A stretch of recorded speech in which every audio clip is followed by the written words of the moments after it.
दिलं नाही यश आणलंय वढून साऱ्या संकटांशी असं लढून जिद्द होती म्हणून डावलंय करून बसणार नाही लाचार बनून येत नव्हतं चाला या चढावरून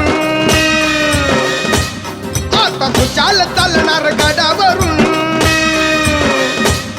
कुबड्यावाल्यांची नव्हती नुसतीच हुल कुबड्यावाल्यांची नव्हती नुसतीच हुल